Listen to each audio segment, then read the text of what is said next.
I've just done my first video for almost a week, all about recovery from addiction to either substance or behaviour, and this is my second one. Not sure if I'm going to do it or not.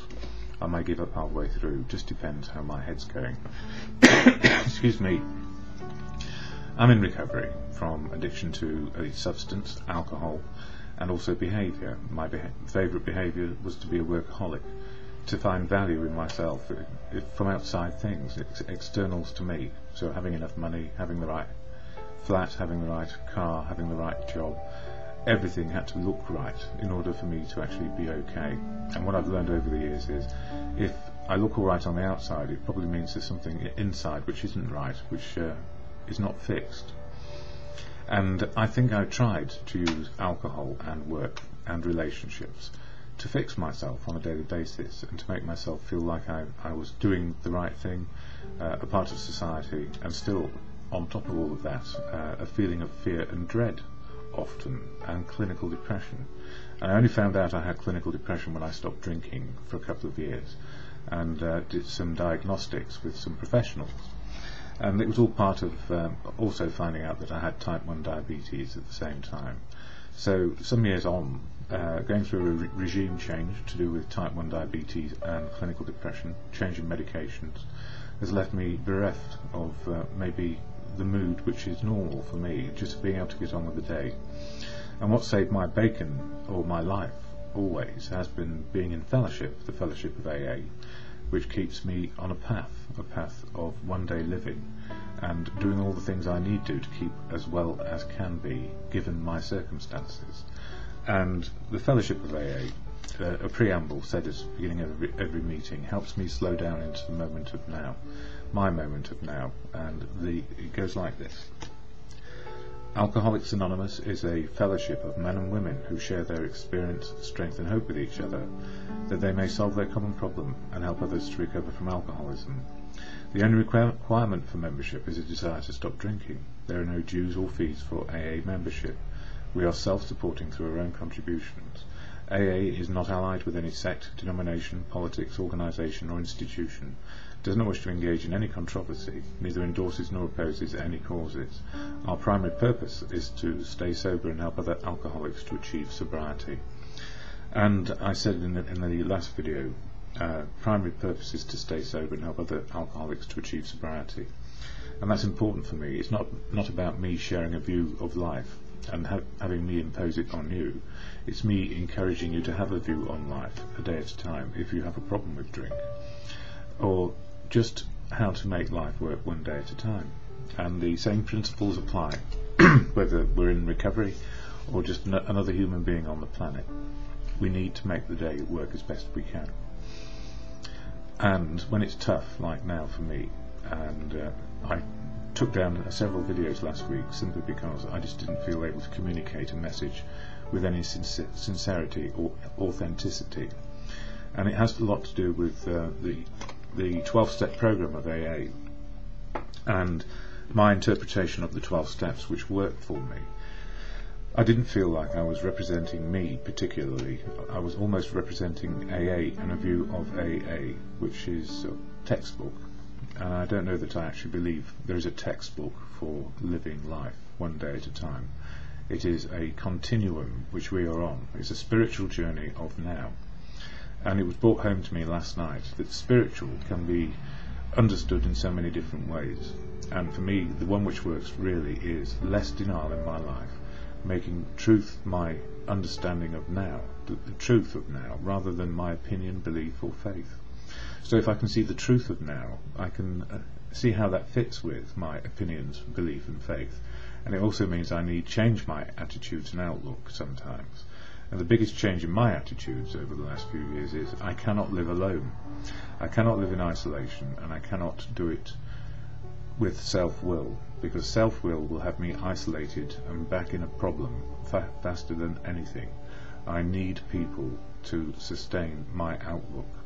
So experience, strength and hope I get from fellowship meetings of AA, from my family, my sister, my mother, my brother, from people I know, friends in fellowship, and friends sometimes from way back when. So whatever we bring into today, hopefully it's the truth of now. not some denial, not some belief or opinion that I've garnered from somewhere else, just simply the truth of now, and living with what I have, and not being too concerned about where it may end up. And part of my problem in March is the third month and the third step. It's my problem, and it's not such a big problem these days. It used to be big, and I'll explain why when I read out the summary, if you like, of step 3 of the 12-step action program for people. And it says here, step 3, made a decision to turn our will and our lives over to the care of God as we understood him. And the very mention of God often gave me a sense of dread, simply because I couldn't understand any concept of God. But what I have come to believe is I know I'm not God, and that sounds like a very arrogant statement even saying that, but I mean it with humility and not with pride. I'm absolutely glad I'm the same as any other human on the planet, just trying to make sense of one day. And the summary goes like this. It says, step 3 is like opening a locked door. How should we let God into our lives? Willingness is the key. Dependence as a means to independence. Dangers of self-sufficiency. Turning our will over to a higher power. Misuse of willpower. Sustained and personal exertion necessary to conform to God's will. And the nearest I can get to God's will is good conscience for me. And this is not to undermine anybody else's opinion, faith or understanding. It's how I understand it now with me. And I like what Gandhi said, and I've said this often, so I'll say it again. Gandhi said, God is truth, God is love, and God works through people. I don't know if he said the last phrase, but certainly he said God is truth and God is love. I heard it on a 1933 radio broadcast, which is somewhere here on YouTube. So the gift for me in this is, I'm not God. Being in touch with good conscience, which is developed with the help and support of family, community, society, civilization, helps us find a path to tread on a daily basis. And that what we need to understand is our personal situation doesn't give us the right to anything more than anybody else. So it's a sort of equality good conscience that I'm suggesting I like for myself and for other people. Other people will have their opinions, and it's not for me to change them, and it's not for me to challenge another person's belief or faith. And somebody challenged me on that last night, and I tried to assure them that whilst they have an opinion, belief and understanding of faith for them and spiritual, they did say one thing which I can really wholeheartedly agree on, and that is the truth is probably above us, because we're only going by what we know so far, and there are absolute truths around which I just don't know or understand yet. And I'm glad, because maybe I'll have to come back for another life to find out what those are. So, it might be metaphysical, mystical, who knows? But what's important is what works today, truth of now, what I need to do to keep myself as best I can sane and in the game of life. And I mentioned daily reflections earlier, which was in the earlier video, and as Bill sees it, these are just done linearly, so it's got nothing to do with step 3, maybe. It says true ambition and false. We've had a much keener look at ourselves and those about us. We have seen that we were prodded by unreasonable fears or anxieties into making a life business of winning fame, money, and what we thought was leadership. So false pride became the reverse side of that ruinous coin marked fear. We simply had to be number one people to cover up our deep-lying inferiorities. True ambition is not what we thought it was. True ambition is the profound desire to live usefully and walk humbly under the grace of God. And, the grace of God for me is good conscience, the understanding that we mutually get to about how to live equally. So true ambition for me really is to live in the day, to be a part of, to be included and not excluded.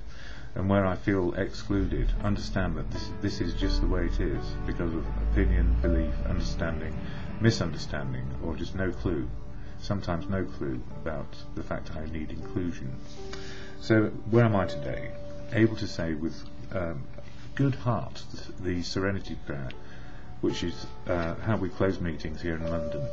And it goes, God, grant me the serenity to accept the things I cannot change, courage to change the things I can, and the wisdom to know the difference. And the difference often is about understanding belief and respectfulness.